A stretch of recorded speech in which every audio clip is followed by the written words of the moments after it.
안녕하세요. 매트랩을 활용하여 위드 AI 시대 준비하기 발표를 준비한 매스웍스 송한빈입니다. 오늘 발표에서는 여러분들 최근 시국 자체가 좀 어지럽다 보니 코로나를 시대를 맞아서 위드 코로나 이런 얘기들이 많은데요.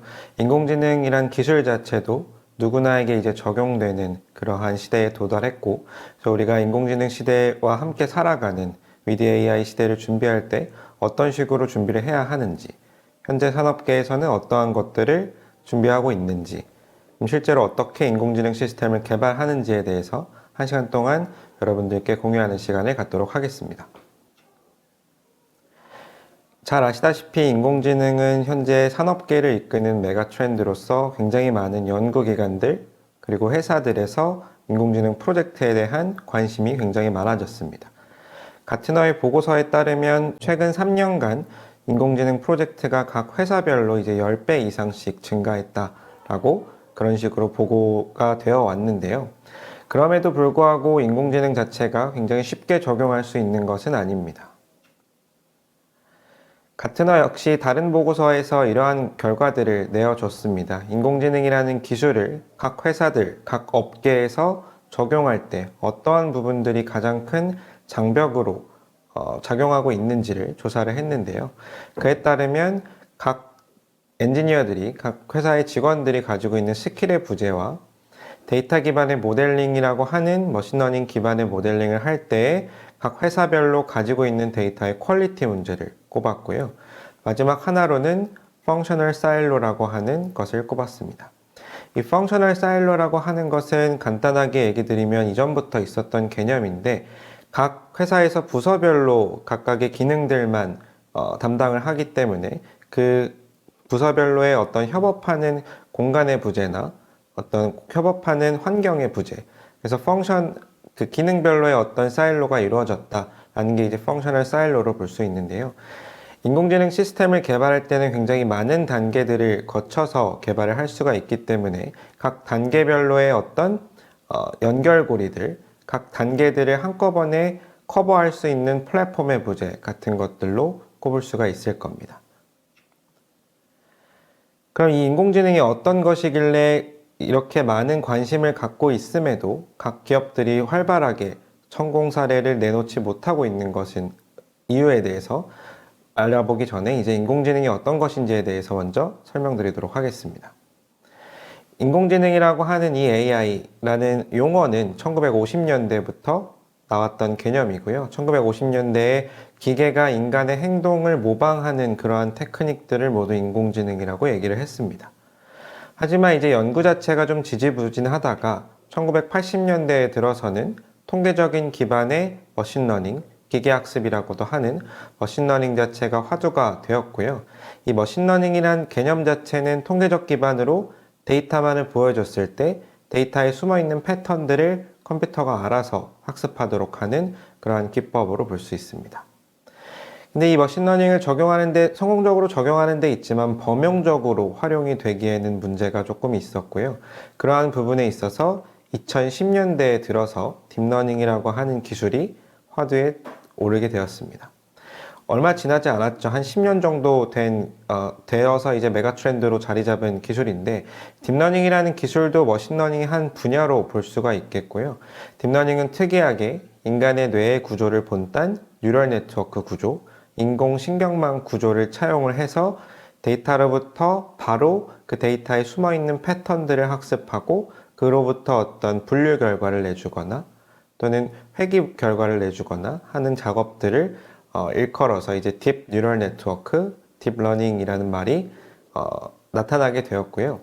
이 딥러닝이 이제 2010년대에 가장 주목을 받게 된 이유는 영상 쪽에 어떤 경진대회가 있었는데, 그 경진대회에서 인간의 수준을 최초로 넘어선 모델이 딥러닝으로 만들어진 모델이어서 사람들이 이제 기대를 하게 된 거죠. 인간보다 더 나은 어떤 기계, 인간보다 더 나은 지능을 만들 수도 있겠다라고 해서 이제 영상 쪽에서 맨 처음에 붐업이 일어나서 그 다음부터 굉장히 많은 분야에 적용이 되기 시작했습니다. 좀 간단하게 이 머신러닝이 학습하는 그러한 메커니즘을 설명드려 보도록 하면요. 보통 우리가 컴퓨터라고 하는 것에서 컴퓨터를 활용할 때는 개발자가 이제 코드를 짭니다. 개발자가 코드를 짜서 프로그램을 만들면 그 코드를 짠 프로그램, 뭐 수식이 될 수도 있고 어떤 조건문이 될 수도 있고, 그러한 컴퓨터에서 프로그램을 짜면 거기에 입력값을 줬을 때 그 프로그램에 입력값을 넣어서 계산을 해서 출력값을 주는 게 컴퓨터가 하던 역할이었습니다. 그래서 컴퓨테이션만 하던 컴퓨터의 역할. 하지만 이제 시스템이 변화하고 환경이 변화하면서 우리가 개발자가 짜야 되는 프로그램도 굉장히 복잡해졌고요. 걔를 이제 수학적으로 또는 선형적으로 표현할 수 없는 경우도 많아졌고, 결과에 영향을 끼치는 입력의 개수도 굉장히 많아졌고, 그게 어려움이 있었습니다. 그래서 이 프로그램을 개발자가 짜는 게 아니라 컴퓨터한테 짜게 하면 어떨까 하는 게 이제 머신러닝의 어떤 근간이 되는 기술이라고 볼 수가 있겠고요. 컴퓨터가 하는 역할은 이제 입력과 그에 해당하는 출력만을 매칭시켜서 굉장히 많은 수의 매치들을 보여줬을 때 컴퓨터가 프로그램을 짜도록 하는 그러한 프로그래밍 방식이 이제 데이터 드리븐한 소프트웨어 모델링 방식이 되겠습니다. 그래서 데이터를 가지고 프로그램을 만드는 거기 때문에 데이터 드리븐 모델링 방식이라고 하고요. 머신러닝과 딥러닝에서는 이때 만들어진 프로그램을 모델이라고 얘기를 합니다. 그럼 얘는 그냥 소프트웨어 개발 방법론 중에 하나 아니냐? 그게 이제 왜 이렇게 많은 사람들이 얘기를 하냐? 그 이유는 이제 머신러닝 모델이 기존에 있었던 굉장히 많은 타스크들에서 기존의 방식들보다 훨씬 더 좋은 결과를 내기 때문입니다. 뭐 간단하게로는 영상 처리, 신호 처리, 뭐 텍스트 분석 그런 것들을 로부터도 이제 굉장히 좋은 결과를 냈지만 좀 크게 봤을 때는 뭐 자율주행, 공장 자동화, 의료 분야, 제어 분야 굉장히 많은 산업계의 분야에서 이러한 데이터 기반의 모델링이 훨씬 더 좋은 결과를 내기 때문에 굉장히 많은 사람들이 주목하고 있게 됩니다. 그래서 이제 그러한 데이터 기반의 모델링을 하는 일단 머신러닝 관련된 플랫폼들은 굉장히 많이 나와 있는데요. 가트너의 매직 쿼드란트 데이터 사이언스와 머신러닝 플랫폼 분야에서 매스웍스는 이제 2년 연속으로 컴플리트니스 부분에서 굉장히 좋은 평가를 받고 있고요. 그 이유로는 아까 앞서 말씀드렸던 제가 펑셔널 스타일로 관련된 부분을 해결할 수 있는 그런 플랫폼, 두 번째로는 이제 누구나 쉽게 개발할 수 있는 개발 환경이 될 수가 있을 겁니다. 그래서 AI 시스템을 개발할 때 데이터를 취득하는 것부터 최종적으로 배포하는 것까지 전체의 워크플로우를 하나의 플랫폼에 담았다. 두 번째로는 누구나 쉽게 개발할 수 있게 프로그램을 많이 하지 않고 프로그래머가 되기보다는 AI 전문가, AI 엔지니어가 될 수 있도록 도와주는 플랫폼이 될 수가 있겠고요. 그 부분에 대해서 제가 남은 시간 동안 어떤 식으로 실제로 개발을 하는지, 어떠한 워크플로우를 갖고 있는지를 설명드려 보도록 하겠습니다. 그래서 이러한 머신러닝 또는 딥러닝 같은 것들이 이미 성공 사례들이 많이 발표가 되고 있는데요. 여러 가지 사례들이 있습니다. 예를 들어 타이어 회사에서의 어떤 결함 디텍션, 통신 회사에서의 고객 이탈을 예측하는 솔루션, 에너지 관련된 최적화, 또는 이제 자동차 회사에서의 뭐 오버스티어링 디텍션 또는 자동차에서 나오는 플릿 데이터 아날리시스 분야에서 머신러닝이 굉장히 이전부터 많이 활용이 되어 왔었고요. 딥러닝 역시 굉장히 빠른 속도로 발전을 하고 있습니다. 딥러닝 같은 경우에서도 인공지능을 할 것 같지 않은 그러한 회사들도 굉장히 다양한 산업군의 어떤 항공사 또는 정유회사 또는 뭐 자동차 회사 같은 데에서도 딥러닝을 굉장히 활발하게 적용하고 있고요. 그 예로서는 어떤 공장이나 설비에 있는 태그들을 디텍션하는 것들이나 또는 음성인식, 항공기 또는 자동차 제조 공정에서의 결함을 디텍션하는 것들, 의료 영상 분석, 자율주행에서 역시나 이루어지고 있습니다. 이러한 것들의 딥러닝이 활용되는 이유는 기존에 활용했었던 신호 처리, 영상 처리, 음성 분석 같은 것들을 딥러닝을 했을 때 훨씬 더 좋은 결과를 내고 있기 때문입니다. 이런 월드와이드 사례들을 소개를 드렸는데 그럼 한국에서는 어떻게 활용을 하고 있냐? 한국이 이제 IT 강국이고 사실 인공지능 쪽 논문 같은 것들을 봐도 한국에서 굉장히 좋은 논문들이 많이 나오고 있습니다. 그래서 한국은 역시나 딥러닝 관련된 사례들이 굉장히 많이 발굴되고 있는데요. 예를 들어 현대제철에서 철강 영상을 분석하는데 딥러닝을 활용한 사례, 선박해양플랜트 연구소에서 바다에 떠있는 조난자를 수색하는데 드론과 딥러닝을 연결을 해서 조난자를 검색하는 그러한 기술, 건설기술연구원에서 하수관에 있는 폐수의 높이를 측정하는 그러한 기술들이나 해양과학기술원의 적조의 발생 시기를 예측하는 것, LG에너지솔루션의 어떤 제조 공정에서의 고장 진단 관련된 내용, 철도기술연구원의 어떤 디펙트를 디텍션 하는 것들처럼 굉장히 많은 인더스트리 또는 많은 국가기관 연구소 또는 사기업들에서 이 딥러닝을 성공적으로 적용을 하고 있습니다. 그래서 with AI라고 하는 표현도 이제 최근에 열렸던 저희 딥러닝 유저데이에서 저희 고객분께서 말씀해 주셨던 내용인데요. 그 부분이 인상 깊게 다가와서 여러분들도 함께 준비하자는 의미에서 말씀을 좀 드렸고요. 그럼 이러한 딥러닝 관련 어플리케이션을 개발하는 데 있어서 어떤 식의 워크플로우를 따라야 되는지에 대해서 직접적으로 알아보도록 하겠습니다.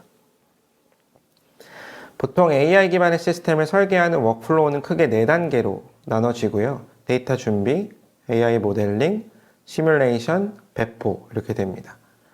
이 4단계가 각각 어떤 것들을 의미하냐면 데이터 준비 같은 경우에는 일단 우리가 데이터를 가지고 모델링을 하는 거기 때문에 데이터를 모으는 것들, 데이터 컬렉션부터 시작해서 데이터에 대한 전처리, 데이터의 어떤 인간의 인사이트를 가미해서 데이터를 수정하는 작업들, 데이터가 부족한 경우에는 인위적으로 데이터를 생성하는 작업들, 그러한 것들이 이제 첫 번째 단계고요.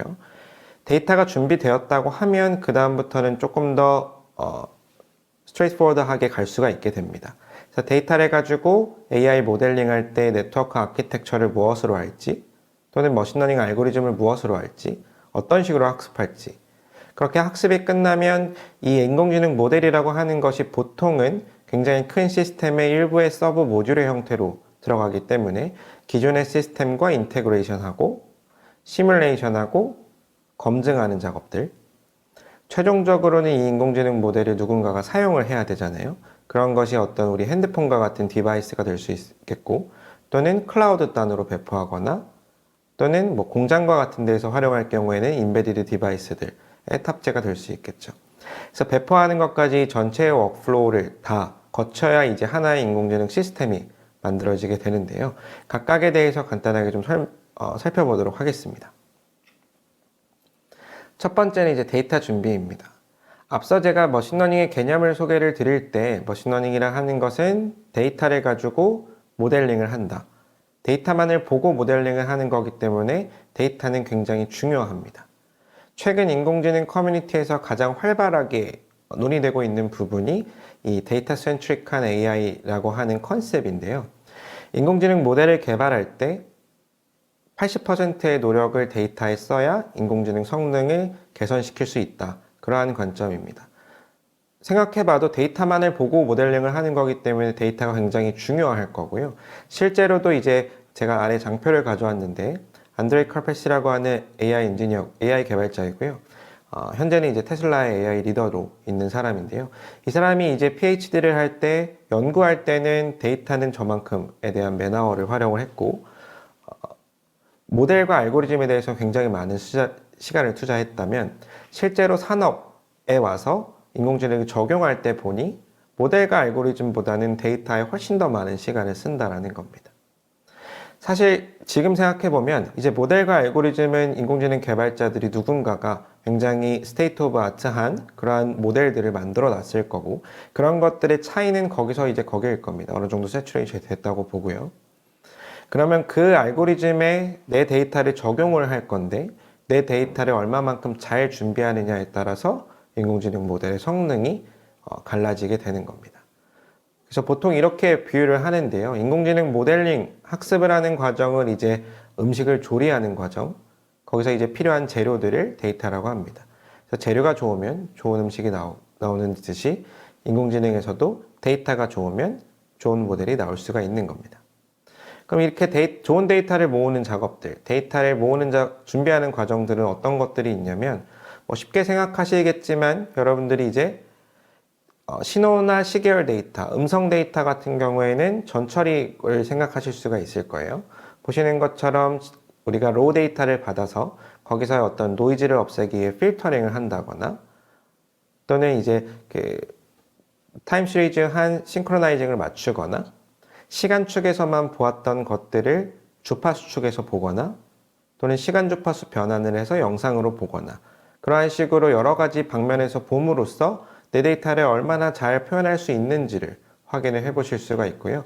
이와 관련된 굉장히 많은 신호 처리적인 전처리가 있습니다. 그래서 기존의 신호 관련된 연구들, 신호 처리 관련된 연구들은 우리가 인공지능 모델을 위해서 데이터를 가공하는 데 활용할 수가 있고요. 매틀랩에서는 보시는 것처럼 그 앱 기반으로 클릭하면서 여러분들이 신호에 대한 전처리 작업을 수행을 하실 수가 있게 됩니다. 그럼 영상도 전처리가 필요하냐? 영상도 당연히 역시 전처리가 필요하겠고요. 영상이 전처리 같은 경우는 영상에서 보시는 것처럼 어떤 각 데이터들의 얼라인을 맞추는 작업들이나 내가 관심 있는 부분들만 따는 작업들, region of interest만 뽑아내는 작업들이 영상에서의 대표적인 전처리로 볼 수가 있겠고요. 이 영상에서의 전처리가 빛을 발할 때는 데이터가 적을 때입니다. 보통 누구나 이제 100만 장의 영상을 갖고 있다면 데이터가 많기 때문에 우리는 좋은 모델을 만들 수가 있겠지만 보통 기업들에서, 연구소들에서 그렇게 많은 데이터를 모으기가 어렵거든요. 데이터가 적으면 적을수록 그 데이터에 대한 전처리가 굉장히 중요하게 되겠고요. 앞서 지금 보여드린 것 이외에도 어떤 바이너라이제이션 또는 영상에 대한 분할 또는 컬러 스페이스의 변경 같은 것들이 영상의 전처리가 될 수가 있겠습니다. 추가적으로 이제 데이터를 보강시키는 방법 중에 하나가 데이터 오그멘테이션인데요. 데이터 오그멘테이션은 보통 데이터에 대한 강화라고 얘기를 합니다. 강화, 증강, 증대 이런 말들로 표현을 하는데요. 어떤 말이냐면 보시는 것처럼 오리지널 데이터가 있을 때 이 오리지널 데이터를 여러 가지 변형을 가합니다. 볼트를 돌려보기도 하고 또는 반전시켜 보기도 하고 또는 어떤 지오메트릭한 트랜스포메이션을 하기도 하고 색깔을 바꾸거나 채도를 바꾸거나 이러한 작업들을 하는데요. 이렇게 영상을 변형시킴으로써 우리가 오리지널 데이터셋을 보다 익스텐디드 데이터셋으로 만들어서 견고한 모델을 만들 수 있는 거죠. 예를 들어 이런 겁니다. 사람을 디텍션 하는데 사람이 서 있어도 사람이고 누워 있어도 사람이잖아요. 그럼 서 있는 사람 영상만 찍어서 이렇게 로테이션을 해가면서 데이터를 범위를 넓히는 데이터의 피처 스페이스를 넓혀버리는 그러한 작업을 오그멘테이션이라고 얘기를 합니다. 그럼 실제로 이러한 데이터 전처리들이 결과에 어떤 영향을 미치는지를 간단하게 예제를 통해서 보여드리도록 할 건데요. 제가 갖고 온 예제는 이 육각 나사에 대한 결함을 예측하는 예제입니다. 제가 갖고 있는 데이터는 100개의 육각 나사 영상들이고요. 그 100개의 육각 나사 영상들 중에 4개만 결함을 갖고 있다고 저만 알고 있습니다. 얘를 구분을 하는 딥러닝 모델을 만들 건데 딥러닝에서는 이러한 타스크들을 보통 아노말리 디텍션이라고 얘기를 합니다. 그래서 이때 사용하는 여러 가지 아노말리 디텍션 테크닉 중에서 데이터가 적기 때문에 저는 머신러닝 기반의 원클래스 SVM을 활용을 할 거고요. 이렇게 자세한 내용까지 모르셔도 되지만 이러한 기능을 활용을 해서 프리프로세싱 하지 않고 바로 알고리즘을 적용을 해봤더니 다음과 같이 나오게 됩니다. 네모 박스 친 것들이 실제로 결함이 있었던 나사들이고요. 왼쪽 위에서부터 1,1부터 이렇게 쭉 스코어 값대로 우리가 정렬을 시켜 놓은 겁니다. 그럼 실제로 4개 중에 이제 3개만 제대로 찾았고 하나는 못 찾은 결과가 나오게 되는 거죠. 이 정도면 만족할 수 있지 않냐? 하지만 우리가 한정된 데이터셋에서 어떻게 하면 좋은 결과를 얻을 수 있을까? 그 중에 하나가 이제 데이터에 대한 준비가 되겠습니다. 얘를 데이터를 전처리를 하고 나서 결과를 해보면 이렇게 보시는 것처럼 4개를 정확하게 찾는 걸 볼 수가 있겠고요. 여기서 이제 적용했던 전처리는 ROI를 따는 것과 각 데이터들의 얼라인을 맞추는 작업들입니다. 그럼 얘를 조금 더 분석을 해보게 되면요. 히스토그램을 그려봤을 때 각각의 스코어는 다음과 같습니다. 전처리를 하지 않았을 때는 왼쪽처럼 그 빨강색의 디펙트가 있는 불량 나사들과 파란색의 디펙트가 없는 정상 나사들이 저렇게 분포를 하는데요. 하나가 저렇게 정상인 부분에 들어가 있기 때문에 하나를 제대로 못 찾았죠. 프리프로세싱을 하고 나니까 이제 여기에 있었던 불량 나사들이 왼쪽으로 좀 시프트를 했고요. 정상 나사들의 디스트리뷰션이 오른쪽으로 시프트를 했습니다. 그러면 이 불량과 정상을 구분을 하는 어느 정도의 마진을 가져갈 수가 있는 거겠죠. 그래서 이러한 전처리들이 실제로 인공지능의 결과에 영향을 끼칠 때는 데이터가 굉장히 적을 때는 이러한 것들의 효과를 많이 볼 거고요. 여러분들이 산업계에서 항상 마주하는 상황은 데이터가 적은 상황일 겁니다. 그래서 여러분들이 데이터에 대한 준비에 많은 포커스를 맞춰야 되고요. 기존에 있는 데이터셋을 가지고 데이터에 대한 어떤 기존의 영상 처리 또는 신호 처리 또는 오그멘테이션을 통해서 전처리 작업들을 할 수가 있는데 우리가 쉽게 취득할 수도 없는 데이터, 오그멘테이션으로도 만들 수 없는 데이터 같은 경우에는 우리가 시뮬레이션을 통해서 영상을 생성해낼 수 있습니다. 그래서 위에서 보시는 것처럼 어떤 웨이브폼을 제너레이트하는 무선 통신에 대한 웨이브폼을 제너레이트하는 시뮬레이션을 통해서 진짜 같은 데이터를 만들거나 왼쪽 아래에 보이시는 것처럼 어떤 레이더에 대한 리턴을 받는 것들. 우리가 이걸 레이더 값을 측정하기 위해서 밖에 나가서 이제 페데스트리언들, 보행자들이 걷는 걸 레이더로 측정해서 결과를 항상 얻는 건 굉장히 어렵잖아요. 그렇기 때문에 이렇게 시뮬레이션을 통해서 레이더 리턴을 받는 그러한 작업들이나 오른쪽과 같이 어떤 게임 엔진을 통해서 실제와 같은 상황에 대한 데이터를 취득하는 것들이 될 수 있습니다. 그럼 이제 얘 같은 경우에는 실제로 적용을 할 수 있느냐? 최근의 트렌드는 예를 들어서 자율주행 환경에서 보시는 것처럼 실제 도로의 영상을 찍고 그 도로의 영상에 각각의 답을 달아주고 제가 아까 맨 처음에 머신러닝 기반 설명드릴 때 데이터와 그에 대해 해당하는 아웃풋이 있다고 했죠. 그 아웃풋에 대한 정답지를 달아주는 과정을 라벨링이라고 합니다. 그래서 실제 데이터를 레코딩하고 라벨링하고 AI 모델을 만들었을 때 부족한 부분을 이렇게 시뮬레이션을 통해서 만들어진 데이터를 통해서 데이터를 보강해서 좀 더 견고하고 좀 더 좋은 모델을 만드는 것이 이제 그 데이터를 생성을 함으로써 얻을 수 있는 이점이 될 수 있습니다. 이렇게 설명을 드리면 이런 질문들을 보통 하십니다. 저렇게 게임 엔진으로 한 영상들은 실제 영상과는 괴리감이 있지 않냐? 약간 진짜 같지 않아 보이지 않냐? 그럴 수가 있는데요. 그래서 이제 최근에 발전하고 있는 연구 분야는 Generative Adversarial Network라고 하는 GAN 또는 GAN을 통해서 진짜 같은 시뮬레이션 영상을 만들어내는 겁니다. 저렇게 시뮬레이션을 통해서 만든 영상과 진짜 영상 두 개를 같이 네트워크에 피딩함으로써 시뮬레이션에서 만든 영상을 진짜와 같이 변형시켜주는 그러한 작업들을 통해서 진짜 같은 영상의 어떤 범위, 그러니까 내가 갖고 있는 데이터셋의 피처 스페이스를 꽉 채우는 그러한 데이터셋을 준비하는 기법에 대한 연구도 활발하고요. 결과 자체도 사실 놀라울 만큼 좋은 결과가 나오고 있게 됩니다. 그래서 제가 이 두 개의 데이터셋, 입력 인풋 X와 출력 Y에 대한 두 개 중에서 이제 인풋 X에 대한 얘기를 좀 했는데요. 그에 해당하는 아웃풋 Y에 대한 얘기도 좀 해보겠습니다. 라벨링. 인공지능을 수행하실 때 이 라벨링을 한 번쯤은 생각해 보셨을 건데요. 인공지능을 개발해야겠다 생각을 하셨으면 이 라벨링 자체가 굉장히 시간이 오래 걸리고 지루하고 반복적인 작업입니다. 예를 들어서 제가 데이터를 1000개를 갖고 있는데 그 1000개에 대한 정답을 미리 다 달아줘야 되는 거예요. 신호일 수도 있고 영상일 수도 있고 3D 포인트 클라우드일 수도 있습니다. 그렇기 때문에 굉장히 반복적이고 시간이 오래 걸리는 작업이라 그것만 해주기 위해서 어떤 라벨링을 전문으로 하는 회사도 있고요. 라벨링을 전문으로 하는 툴도 많이 나오고 있고요. 라벨링을 하는 외주 직원을 뽑기도 합니다. 그래서 이 라벨링 자체를 조금 더 빠르고 간편하게 좀 더 자동화시키면서 컨시스턴트한 일관성 있는 라벨링을 주는 것에 대해서 중요성이 최근 AI 커뮤니티에서는 굉장히 많이 대두가 되고 있는데요. 그래서 매틀랩에서는 여러 가지 라벨링 툴들을 가지고 이러한 작업들을 수행할 수 있습니다. 그래서 3D 포인트 클라우드에서는 이러한 라이다 레이블러나 또는 영상, 비디오를 위한 이미지 비디오 레이블러 또는 신호를 레벨링하기 위한 시그널 레이블러 이러한 앱들을 통해서 여러분들이 조금 더 라벨을 편하게 하실 수가 있는데요. 실제로 라벨링을 어떤 식으로 좀 효과적으로 할 수 있는지를 제가 예시로 한번 들어보도록 하겠습니다. 보통 이제 라벨링을 할 때는 이렇게 라벨에 대한 데피니션을 주게 됩니다.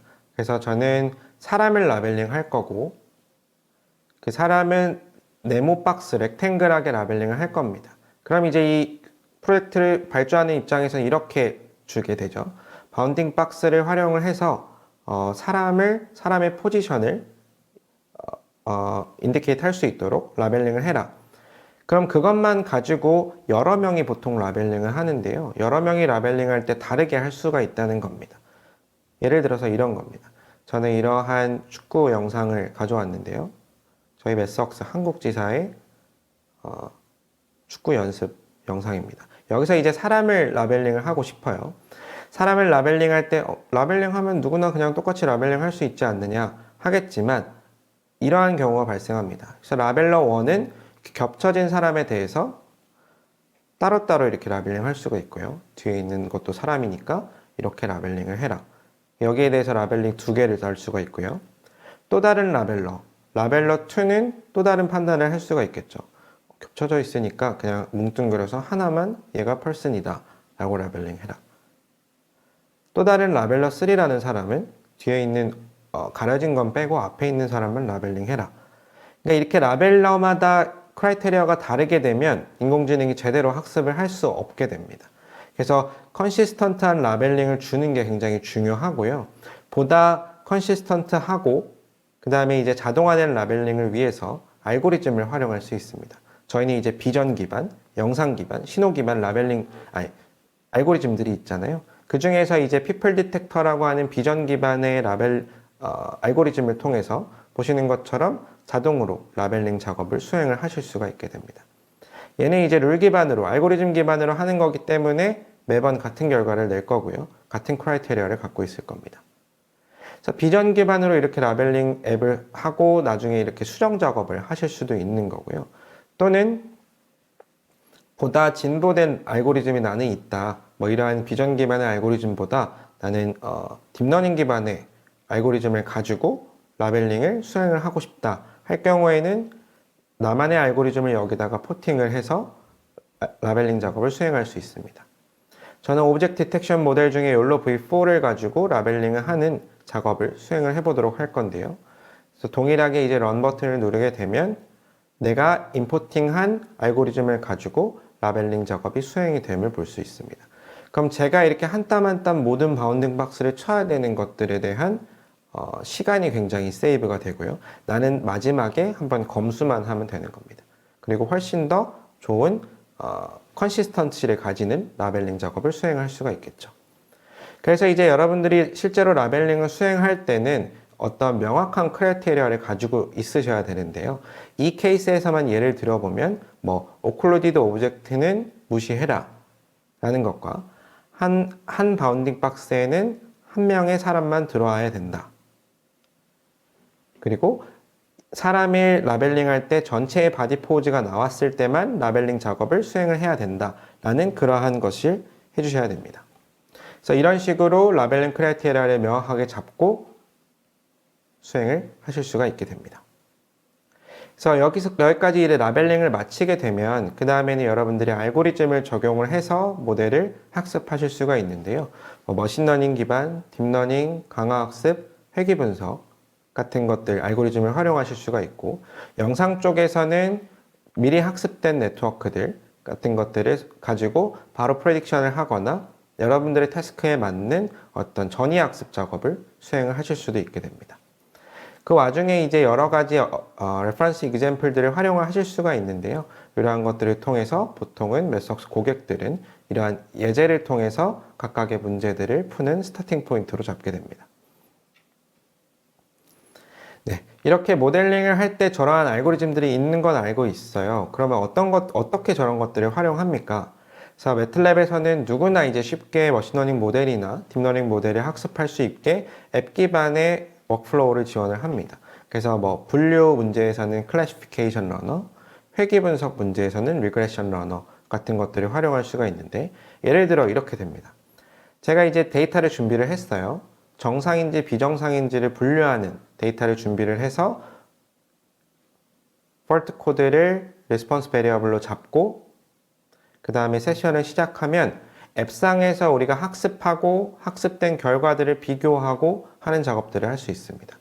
굉장히 많은 머신러닝 알고리즘들 중에 일단 저는 데이터를 임포트를 했기 때문에 그 중에서 이제 어떠한 입력 변수를 활용할지를 선택을 하고요. 그 다음에 뭐 주성분 분석 같은 것들도 역시나 적용을 할 수가 있을 거고, 이렇게 많은 머신러닝 알고리즘들 중에 뭐가 제일 좋냐? 그건 해봐야 합니다. 각각의 데이터에 맞는 것들이 있기 때문에 가장 좋은 모델을 찾는 것은 모두 다 해보고 최적화 작업을 해주셔야 됩니다. 그래서 매틀랩에서는 이러한 작업들을 보다 간편히 하기 위해서 예를 들어서 제가 여기 있는 알고리즘들 모두 내 데이터로 테스트를 해볼 거야 하면서 all 누르고 병렬 처리를 누르고 트레인을 하게 되면 이 안에 있는 모든 알고리즘들이 병렬로서 학습이 되겠습니다. 병렬로 학습이 되는 거는 PC의 코어의 개수만큼 저는 이제 PC에 4개의 코어를 갖고 있기 때문에 4개씩 한꺼번에 학습을 진행을 하게 되고요. 각각의 알고리즘마다 제가 입력한 데이터를 가지고 학습을 한 다음에 그 결과를 정확도의 측면에서 내보내게 됩니다. 그래서 얘를 결과를 보게 되면 30개가 넘는 알고리즘들 중에 뭐 100%가 나오는 것들이 많은데요. 100%라고 해서 좋을 건 없고요. 사실은 어느 정도는 데이터가 굉장히 적은 상태이기 때문에 과적합 됐다 볼 수 있는데, 여러분들의 데이터를 넣었을 때 뭐 제일 좋은 모델이 예를 들어서 뉴럴 네트워크 모델이다. 그럴 때 어떤 그 컨퓨전 매트릭스나 같은 것들을 보고 최종적으로는 배포를 해서 여러분들이 프리딕션에 사용할 수 있는 모델을 학습을 한 것입니다. 그래서 이런 식으로 굉장히 쉽게 분류 모델이나 회귀 분석 모델 같은 경우에 머신러닝 모델을 앱 기반으로 클릭으로 학습을 할 수 있고요. 코드 생성을 하게 되면 방금 제가 마우스 클릭했던 모든 작업들을 보시는 것처럼 매틀랩 코드로서 뽑아줘서 추후에는 동일한 작업을 코드 기반으로 역시나 수행을 하실 수가 있습니다. 그 다음에 이제 최적화 문제도 들어갈 수가 있는데요. 같은 알고리즘이더라도 그 안에 들어가는 파라미터에 따라서 다른 결과를 내놓기도 합니다. 예를 들어서 이렇게 옵티마이저블 SVM이라는 걸 선택하고 하이퍼 파라미터 튜닝 자체를 수행하도록 학습을 돌리게 되면요. 옵티마이저에 대한 옵션은 보통 많이 사용하는 베이지안 옵티마이제이션을 활용을 해서 학습을 하면 이 하이퍼 파라미터 튜닝 작업 자체를 베이지안 옵티마이제이션, 오브젝티브를 베이지안 펑션으로 하는 그런 최적화 작업을 통해서 SVM 모델 중에 가장 좋은 최적의 파라미터 조합을 알아서 찾아주게 되는 거죠. 얘도 이제 연산량이 굉장히 원래 많은 그러한 작업들인데 사람이 일일이 트라이얼 에러를 통해서 하는 것이 아니라 앱을 통해서 여러분들의 최적의 모델을 찾아줄 수 있다. 그래서 제가 데이터에 쓰는 시간이 굉장히 많이 필요하다고 말씀드렸고, 그걸 가지고 모델을 만드는 거는 여러분들이 머신러닝 같은 경우에는 기존에 있는 모델들을 가지고 많이 테스트를 해보고 최적화 작업을 해보고 할 수가 있고요. 딥러닝 같은 경우에도 이미 나와 있는 스테이트 오브 아트 네트워크를 활용하실 수도 있게 됩니다. 이렇게 최적화를 돌리게 되면 보시는 것처럼 가장 좋은 파라미터 조합은 뭐 이러이러한 파라미터들을 했을 때 제일 좋은 에러를 갖고 있어 하면 이제 쟤를 내보내면 되는 겁니다. 그래서 앱 기반으로 굉장히 편하게 여러분들이 머신러닝 모델을 학습할 수도 있고요. 딥러닝도 마찬가지입니다. 딥러닝은 보통 딥 뉴럴 네트워크라고 해서 인공신경망 구조가 레이어별로 층층이 있게 되는데요. 그렇게 굉장히 이 레이어가 때때로는 굉장히 깊어서 딥한 뉴럴 네트워크다 해서 딥러닝이라는 말이 나왔습니다. 그래서 이 레이어가 깊다는 것은 이 레이어의 개수가 왼쪽 사진에 보시는 것처럼 굉장히 많을 경우인데요. 얘를 코드로 일일이 작성하기에는 굉장히 번거롭게 됩니다. 그래서 얘를 GUI 기반으로 수행을 하거나 여러 가지 파라미터들 튜닝을 하기 위한 실험을 관리하는 그러한 툴도 활용을 하실 수가 있고, 얘는 뒤에서 보여드리도록 하겠습니다. 그래서 시간이 많다면 제가 뭐 신호 쪽도 좀 더 자세히 보여드리겠지만, 오늘 시간에는 간단하게 영상과 비전 쪽에서 딥러닝이 어떤 식으로 적용이 되는지, 그럼 실제로 그 기술들이 산업계에서는 어떻게 활용이 되고 있는지에 대해서만 설명을 드리도록 하겠습니다. 보통 딥러닝이 영상과 비전 쪽에서 적용이 될 때의 판별 모델은 크게 3가지로 나눠볼 수가 있는데요. 이미지 클래시피케이션, 오브젝트 디텍션, 세멘틱 세그멘테이션입니다. 각각의 의미하는 게 어떤 거냐면, 이미지 클래시피케이션이라는 것은 이러한 입력을 주면 이러한 답을 주게 됩니다. 그래서 내가 정해놓은 클래스에 대한 확률 값을 주는 거죠. 이 사진을 주고 얘가 뭐 비전 팀이야, 또 시그널 팀이야, 실제로 저희 비전 개발자들이고요. 이러한 사진을 주면 답을 하나 내놓는 게 이제 이미지 클래시피케이션 문제입니다. 개 사진을 보여주면 개다. 고양이 사진 보여주면 고양이다. 이러한 답을 주는 거죠. 두 번째로 오브젝트 디텍션은 이러한 영상을 줬을 때 내가 원하는 물체를 영상 내에서 찾아주는 겁니다. 그래서 객체 탐지 관련된 내용이고요. 얘는 분류를 할 뿐만이 아니라 각각의 원하는 클래스들의 오브젝트들의 위치 값을 함께 주게 됩니다. 세 번째로 이제 세멘틱 세그멘테이션이라고 하는 시멘틱 분할은 영상 내에서 영상이 이제 각 픽셀들, 점들로 이루어져 있잖아요. 그 픽셀들을 분류를 하는 겁니다. 픽셀 단위로 클래스를 분류를 하기 때문에 단순히 네모 박스로 쳐주는 게 아니고 이렇게 지오메트릭한 그러한 유형도 가질 수가 있는 거죠. 그래서 얘는 입력 사이즈와 동일한 출력 사이즈가 나오는데 그 출력들의 픽셀은 오른쪽에 보시는 것처럼 카테고리컬로 카테고리컬 이미지의 형식으로 나타나게 됩니다. 그럼 각각을 어떤 식으로 개발하는지에 대해서 간단하게 좀 소개를 드려보도록 할 건데요. 첫 번째는 이미지 클래시피케이션입니다. 딥러닝이 맨 처음에 가장 화두가 되었을 때가 이 이미지 분류 문제에서 사람의 지능을 뛰어넘었을 때인데요. 이미지 클래시피케이션 모델을 만드는 두 가지 방식. 첫 번째는 내가 한 땀 한 땀 뉴럴 네트워크 구조를 짠 다음에 100만 장의 영상을 준비하고 걔를 가지고 학습을 하는 방식이 첫 번째 방식입니다. 그래서 보통 맨 처음에 나온 모델들은 다 이런 방식으로 수행을 했고요. 두 번째는 산업체나 연구소나 기업에서 많이 활용을 하는 방식인데요. 전이학습이라는 방식입니다. 위에서 누군가가 인공지능을 굉장히 잘하는 누군가가 위와 같은 방식으로 만들어 놓은 모델을 가져와서 나만의 태스크를 수행하게끔 모델을 튜닝하는 것을 이제 보통 트랜스퍼 러닝이라고 얘기를 합니다. 이것의 장점은 이제 학습 시간도 굉장히 줄어들고요. 데이터의 양도 굉장히 적어들게 됩니다. 필요한 데이터의 양도. 그럼 실제로 테크니컬하게 어떤 식으로 가게 되는지 보여드리면요.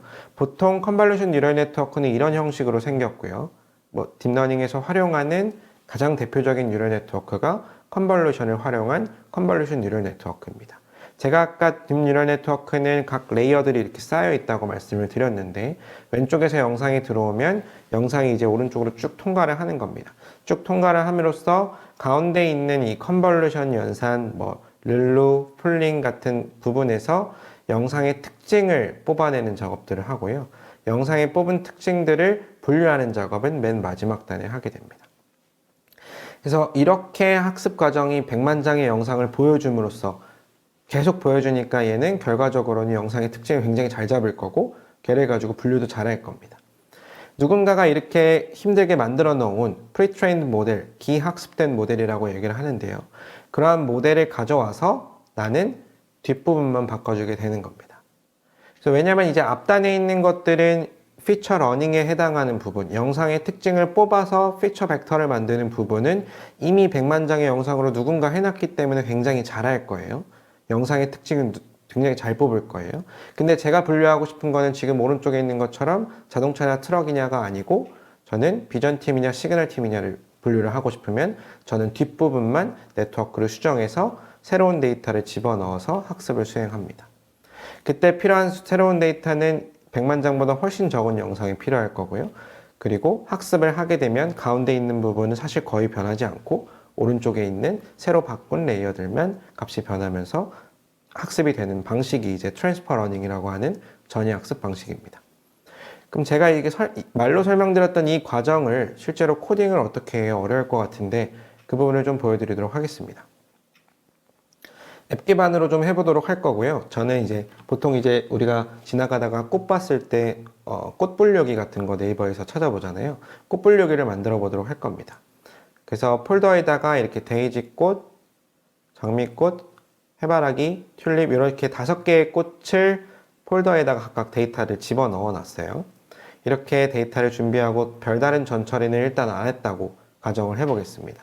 자, 이렇게 5개의 폴더에다가 데이터를 집어넣어 놓고 네트워크 디자이너라고 하는 앱을 킵니다.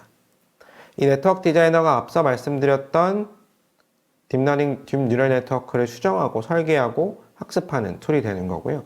여기서 나만의 네트워크를 만들 수 있는데 보시는 것처럼 누군가 만들어 놓은 네트워크가 이렇게 올라와 있습니다.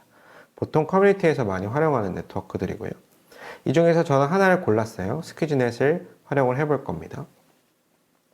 그럼 이렇게 복잡한 네트워크 아키텍처가 나오는데 이걸 수정을 해야 되잖아요. 근데 저는 다른 부분은 관심 없고 뒤에만 바꾸면 된다고 했으니까 뒤에만 바꿀 겁니다. 뒤에서 어느 부분을 바꾸냐면 마지막 컨볼루션 레이어, 노란 색깔, 그리고 마지막 레이어를 바꿀 겁니다. 그래서 마지막 컨볼루션 레이어는 보시면 새로운 걸 이렇게 갖다 놓을 거예요. 마지막 컨볼루션 레이어를 똑같이 생긴 애로 바꾸고 필터 사이즈는 1x1으로 넘 필터는 내가 구분하고 싶은 클래스의 개수. 저는 꽃이 5개 구분을 하고 싶기 때문에 얘를 지우고 필터를 5개로 해서 연결을 해줍니다. 그리고 마지막에 있는 레이어, 클래시피케이션 레이어 보면 오른쪽에 보시면 이미 저렇게 딱 픽스 되어 있기 때문에 쟤를 지우고 새로운 클래시피케이션 레이어로 만들 겁니다. 제가 앞 슬라이드에서 설명했던 그러한 그래피컬한 것들을 보시는 것처럼 그래피컬하게 수정을 하실 수가 있고요. 분석 작업을 통해서 수학적으로 맞는지를 확인을 해서 문제가 없으면 바로 학습을 하실 수가 있게 됩니다. 마지막에 보시면 1x1, 1x5, 5개의 클래스에 대한 probability가 각각 나오게 됩니다. 여기서 이제 바로 데이터를 임포트를 하고요. 저는 이제 폴더에다 넣어놨기 때문에 폴더를 선택할 겁니다. 이 폴더 내에서 flowers underbar photo에 5개의 폴더가 들어가 있기 때문에 선택을 하고 여기서 간단한 오그멘테이션 옵션을 선택을 하고 밸리데이션은 트레이닝 데이터에서 분리를 해라 하고 임포트를 하게 되면 이제 네트워크 수정했고 데이터 준비가 끝났습니다. 데이터 준비를 끝나서 이제 임포트를 했기 때문에 각 데이터들에 대한 디스트리뷰션을 보여주게 되고요. 우리가 학습할 때 필요한 것은 이제 마지막으로 하나 학습 옵션이 됩니다. 우리가 어떤 방식으로 학습을 할지 트레이닝 옵션을 정해 주셔야 되는데요. 그래서 보통 설정이 되어 있고요. 여기서 뭐 솔버나 러닝 레이트 뭐 이러한 것들이 있는데 보통 그냥 해보겠습니다. 반복 횟수를 뭐 저는 10번 정도만 해볼 거고 이니셜 러닝 레이트는 0.01 들어가 있습니다. 그대로 안 바꾸고 트레이닝을 시작해보면 앞에서 수정한 네트워크로 방금 임포트한 데이터를 가지고 학습을 수행을 합니다. 알아서 이제 애큐러시가 올라가는 걸 볼 수가 있는데 여기서 한번 끊어보도록 하면요. 그 에폭 1이 지났다는 거는 한 바퀴가 돌았다는 거거든요. 데이터셋이. 그랬는데 이제 애큐러시가 40%밖에 안 된다는 건 조금 문제가 있을 수 있습니다. 그래서 우리가 바꿔보도록 할 건데 보통 바꾸는 건 여기서 이렇게 파라미터 러닝 레이트를 보통 바꿉니다. 얘를 0.01이었는데 0.001로 바꾸고 동일한 세팅으로 학습을 했을 때 어떤 결과를 내는지 한번 보도록 할게요.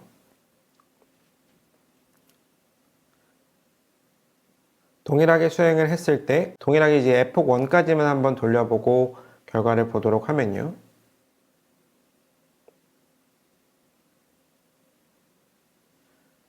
아까보다는 훨씬 더 좋은 결과를 나타냅니다. 뭐 학습 결과지만 에폭 1 지났을 때 60% 가까운 그러한 결과를 내고 있죠.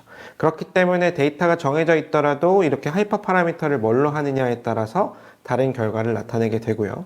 실제로 여러분들이 인공지능 프로젝트를 수행하시다 보면 이렇게 바꿔가면서 하는 과정들이 굉장히 많을 거예요.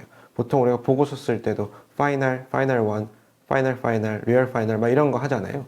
인공지능 모델을 만들 때도 마찬가지입니다.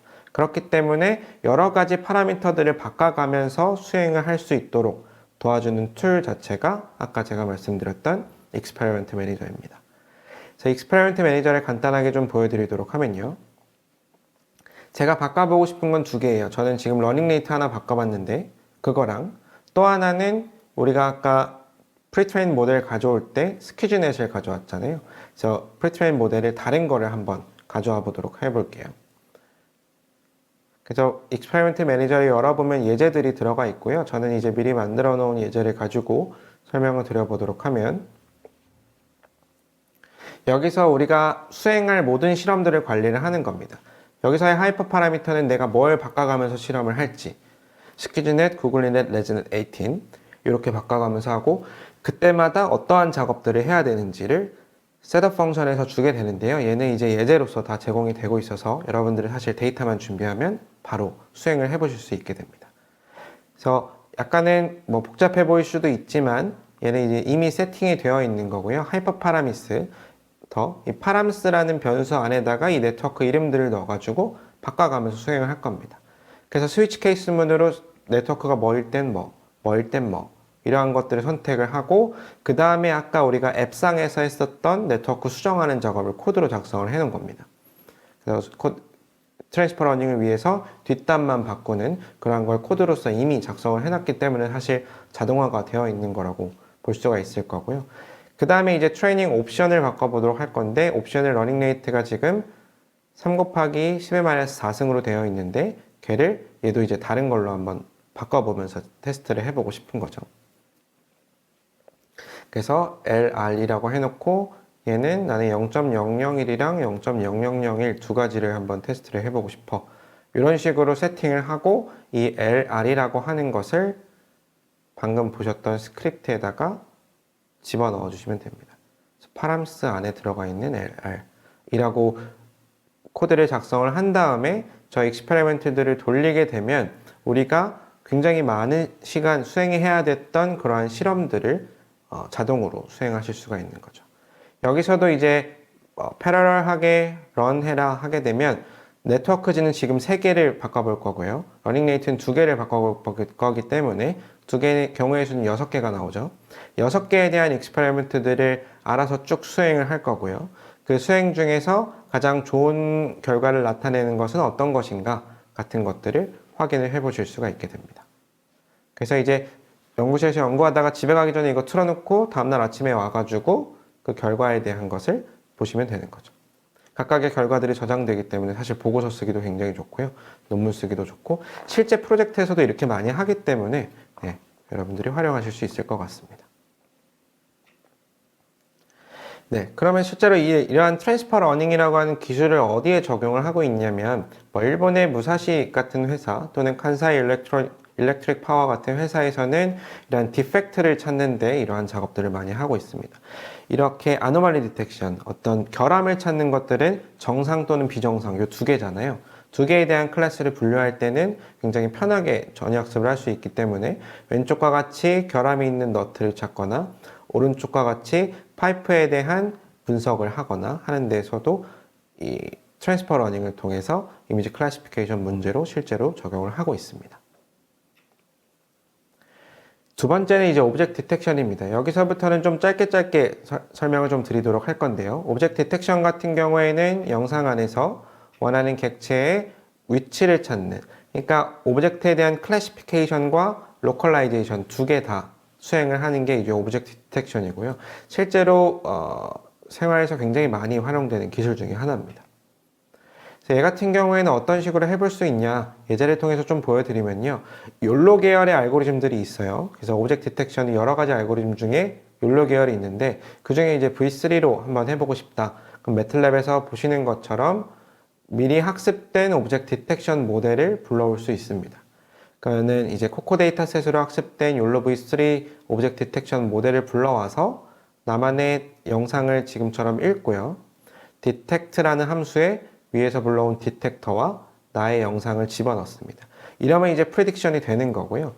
그 결과를 이제 그리는 코드 한 줄만 더 쓰면 insert object annotation 이미지에 rectangle한 바운딩 박스를 b박스를 가지고 쓸 거고 라벨 값도 넣어라 하고 결과를 내보면 우리가 위에서 가져온 오브젝트 디텍션 알고리즘을 가지고 이렇게 바로 프레딕션을 해보실 수도 있습니다.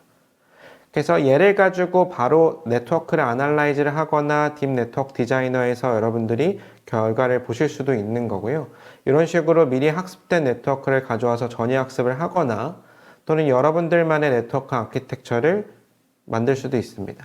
여러 개의 오브젝트 디텍션 알고리즘, 욜로 계열, SSD 계열, RCNN 계열 등등이 있는데요. 그러한 것들을 짤 때 굉장히 네트워크 아키텍처가 복잡하거든요. 그러한 것들을 한 땀 한 땀 짜는 게 아니라 보시는 것처럼 미리 빌트인 되어 있는 함수들을 가지고 여러분들은 베이스 네트워크 또는 클래스의 개수 이러한 몇 가지 파라미터만 정해주면 네트워크 아키텍처를 바로 설계를 하실 수가 있고요. 그렇게 함으로써 굉장히 편하게 여러분들이 딥러닝 오브젝트 디텍션 모델을 오른쪽에 보이시는 것처럼 만들 수가 있습니다. 그래서 위에는 이제 마스크를 디텍션하는 그러한 모델을 제가 만든 거고요. 오른쪽 아래에는 화재를 감지하는 그러한 딥러닝 모델을 만든 거고, 링크에는 다 관련된 레퍼지토리를 링크를 해놨습니다. 그럼 실제 생활에는 환경에 어떻게 활용이 되고 있냐면, 실제는 뭐 아까 보여드렸던 쉘이라는 회사나 손박해양 플랜트 연구소에서, 쉘 같은 경우에는 그 공장에 대한 설비나 어떤 그 플랜트 내에서 봤을 때 각 태그들이 저렇게 들어가 있다고 하더라고요. 그래서 원래는 사람들이 가서 그 태그들을 보고 그 안에 있는 걸 글씨를 쓰고 이런 식으로 수기로 작성을 했는데, 굉장히 화각이 넓은 카메라를 가지고 찍은 다음에 걔를 딥러닝 모델에 집어넣으면 태그를 아이덴티파이 할 수 있고, 거기서부터 글자를 인식하는 OCR에 연동을 하는 그러한 작업들을 딥러닝을 통해서 수행을 했고요.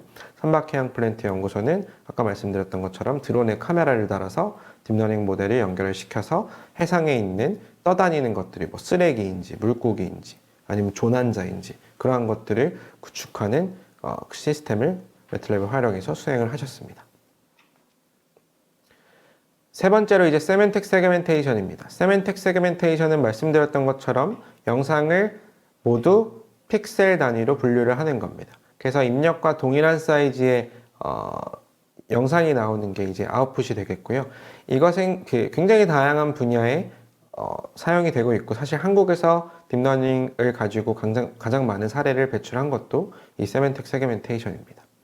얘 같은 경우는 어떻게 활용하냐, 제가 가능한 많은 방법을 좀 보여드리고 있는데요. 여러분들이 이제 실제로 개발을 해보셨으면 또는 관심이 있으셨으면 GitHub 많이들 활용을 해보셨을 건데요. 매틀랩에서도 GitHub가 있습니다. 그래서 구글에다가 이제 매틀랩 딥러닝 GitHub 검색해 보시면 저희가 운영하는 매틀랩 딥러닝 오피셜 GitHub가 나오게 되겠고요. 여기서 원하는 모델을 찾아다가 여러분들이 그대로 활용을 하실 수가 있습니다. 그래서 보시면 뭐 텍스트 디텍션, 오토 인코더, 욜로 V4, 페이스 디텍션, 트랜스포머 등과 같은 최신의 모델들이 많이 올라와 있고요. 이 중에서 예를 들어서 저는 프리트레인 딥랩 V3 플러스라고 하는 세멘틱 세그멘테이션 모델을 가져와서 활용을 해보도록 할 거예요. 얘가 이제 마음에 든다 하게 되면 이 주소를 복사하고 매틀랩으로 가서 소스 컨트롤, 파일 관리 들어가서 레파지터리 패스를 선택을 하고요. 방금 복사한 거 집어넣고 리트라이브를 하면 해당 레파지터리에 있는 모든 코드나 파일들이 들어오게 됩니다. 그럼 얘를 가지고 여러분들이 그냥 바로 프로젝트를 수행하실 수도 있는 건데요. 이 중에서 제가 이그젬플을 라이브 스크립트의 형식으로 열어보도록 하면요. 라이브 스크립트 안에는 프리트레인 모델을 다운받는 것부터 시작을 해서 걔를 가지고 인피어런스 해서 결과를 내는 그러한 코드까지 들어가 있게 됩니다. 그럼 실제로 코드를 돌려봤을 때 프리트레인 모델을 다운받는 거 맨 처음에는 시간이 좀 걸리고요. 걔를 가지고 다운받은 다음에 새로운 영상을 읽어서 어떤 식으로 인피어런스를 하는지를 보실 수가 있고요. 실제로 결과를 보게 되면 이런 식으로 결과를 나타내게 됩니다. 그럼 나도 이런 걸 하고 싶다. 내 데이터를 가지고 픽셀 단위로 분류를 하고 싶다. 그러면 어떻게 해야 되냐면 왼쪽에 보시면 또 트랜스퍼 러닝 하는 코드가 있는데요. 걔를 그냥 돌리셔도 여러분들이 네트워크를 수정하는 그런 코드가 들어있기 때문에 학습을 하실 수도 있고, 지금 보여드리는 것처럼 아까 보여드렸던 네트워크 디자이너를 열으셔도 됩니다. 다시 한번 보여드리면 얘는 보시다시피 네트워크가 굉장히 복잡합니다. 연결 성분이 굉장히 복잡하기 때문에 얘를 코드로서 고치는 게 사실 쉬운 일은 아니에요.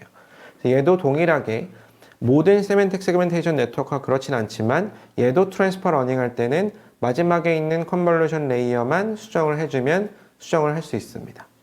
그래서 얘 같은 경우에 컨볼루션 레이어를 그대로 또 가져와서 필터 사이즈는 1x1, 넘버 오브 필터는 내가 분류하고 싶은 클래스의 개수, 넘버 오브 클래스이기 때문에 예를 들어서 저는 5개를 분류를 하고 싶다 하게 되면 5개 한 다음에 얘 지워주고 연결되어 있던 그대로만 연결을 해주면 됩니다.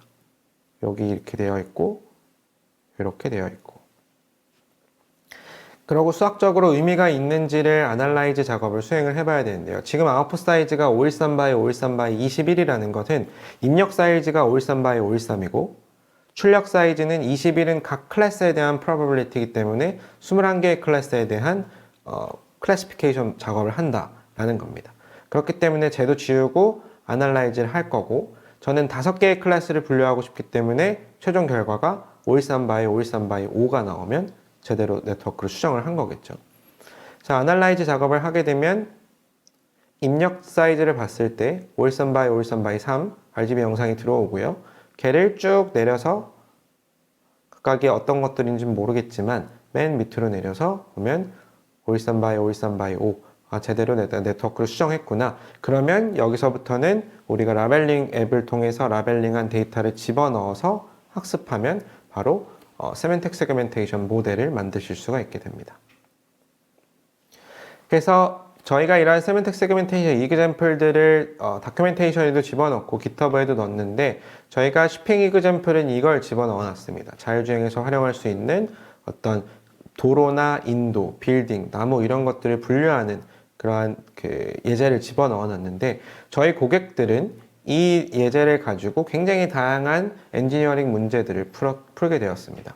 예를 들어서 야치오 엔지니어링이라는 데에서 댐이나 다리에 있는 어떤 저런 결함들을 예측하는, 결함들을 구별해내는 그러한 딥러닝 모델이나 현대제철에서 철강 영상 분석을 할 때 각 광물상에 있는 성분들을 분석하는 딥러닝 모델, 아까 말씀드렸던 건설기술연구원에서 폐수에, 하수관에다가 카메라가 달린 로봇을 집어넣어서 거기서의 폐수의 높이, 수위를 측정하는 그러한 모델, 에어버스라고 하는 항공사에서 항공기를 조립할 때 실제로 제대로 조립을 해놨는지, 레디어스는 맞추고 있는지, 어떠한 볼트들은 달았는지 그러한 것들을 검사하는, 아날라이즈를 하는 그러한 딥러닝 모델을 모두 이 예제와 같은 세멘틱 세그멘테이션을 가지고 개발을 하였습니다. 그래서 마지막 단입니다. 그래서 인공지능 모델을 만들었고 시뮬레이션까지 끝냈다고 하면 아까 말씀드렸던 대로 배포를 해야 되는데요. 이 배포의 타겟은 굉장히 다양합니다. 그래서 우리가 보통 엣지 컴퓨팅, 엣지단, 엣지 AI 이런 말도 많이 하고 그래서 엣지단에 집어넣을 수도 있고 자동차의 제어 분야에 사용해서 ECU에 넣어야 된다. 그럼 이제 인베디드에 넣어야 되는 거고요. 그래서 CPU, GPU 또는 FPGA 각각의 타겟들이 달라지게 됩니다. 그래서 그 각 타겟은 코드도 다 다르잖아요. 사실 CPU는 C 코드가 들어가야 될 거고 GPU는 이제 CUDA 코드가 들어가야 될 거고 FPGA는 HDL 코드가 들어가야 될 건데 그 각 코드마다 변환을 해서 내가 C 엔지니어, HDL 엔지니어가 각자 코드를 짜는 게 아니라 매틀랩에서는 자동 코드 생성을 통해서 이러한 코드로 변환을 해주기 때문에 여러분들이 매틀랩으로 이렇게 어플리케이션을 만든 다음에 코드 생성 버튼을 누르면 C 코드가 나오고 GPU CUDA 코드가 나오고 HDL로 이식하는 그러한 기능을 제공을 합니다. 두 번째로는 이제 클라우드 단위나 어떤 데이터베이스와 연동하거나 또는 서드파티 비주얼라이제이션, 대시보드와 같은 것들을 연동을 해서 활용을 할 수가 있는데요. 또는 가깝게로는 다른 사람한테 그냥 EXE 파일로 던져줄 수도 있겠죠.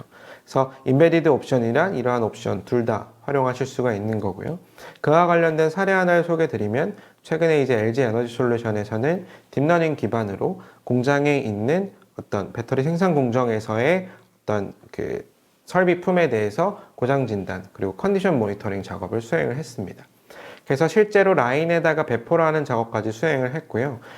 NI 디바이스로부터 데이터를 취득을 해서 걔를 가지고 딥러닝 모델을 만들고 걔를 가지고 GUI를 오른쪽 보이시는 것처럼 꾸민 다음에 얘를 EXE 파일의 형식으로 공장에다가 테스트를 하는 그러한 식의 워크플로우를 완성을 했고요. 그것 자체를 앱 기반으로 굉장히 빠른 시간 안에 프로토타이핑 했다는 게 키포인트가 되겠습니다. 그래서 NI 디바이스 데이터 애퀴지션을 가지고 NI 디바이스로부터 바로 데이터를 취득하는 것과 아까 보여드렸던 신호 분석기로 전처리, 신호 데이터에서 데이터에 대한 디멘전을 줄이기 위해서 피처를 뽑아내는 피처 디자이너, 아까 보여드렸던 머신러닝 학습기 또는 딥러닝 모델 만드는 걸로부터 앱 기반으로 학습, 최종적으로는 GUI를 만들어서 EXE 파일로 배포. 그래서 굉장히 빠른 시간 안에 프로토타입을 완성을 했었고요. 그래서 여러분들도 이러한 비슷한 타스크들이 있다면 빠른 시간 안에 수행을 하실 수 있을 거라고 판단을 합니다. 정리를 좀 하자면요. 전체의 워크플로우를 다 담았습니다. 그래서 데이터를 준비하는 것부터 AI 모델링 하는 거, 그리고 시뮬레이션과 코드 생성을 통해서 배포하는 것까지 하나의 플랫폼 안에서 전체의 워크플로우를 수행을 하고 있기 때문에 여러분들의 어떤 AI 시스템을 개발할 때 있어서 펑셔널 사일로를 보다 줄일 수 있는 그러한 플랫폼이라고 볼 수가 있겠고요. 여러 가지 러닝 리소스가 있습니다. 그래서 여러분들이 구글에 머신러닝 온램프, 딥러닝 온램프 같은 것들을 검색해 보시면 무료로 인터넷 상에서 이러한 학습 콘텐츠를 여러분 경험하실 수 있으니까 많은 관심 부탁드리고, 네, 매스웍스는 이러한 플랫폼과 여러분들의 어떤 엔지니어링 데이터들, 그리고 저희가 이러한 인공지능 프로젝트 경험들을 통해서 보다 위드 AI 시대에 다가갈 수 있는 그러한 보다 쉬운 플랫폼, 쉬운 그러한 솔루션이 될 수 있도록 노력을 하고 있으니까 여러분들께서도 관심이 있으시면 언제든 저희 쪽에 연락을 부탁드리면서 오늘 장시간 발표 경청해 주셔서 감사합니다. 이만 발표를 마치겠습니다. 감사합니다.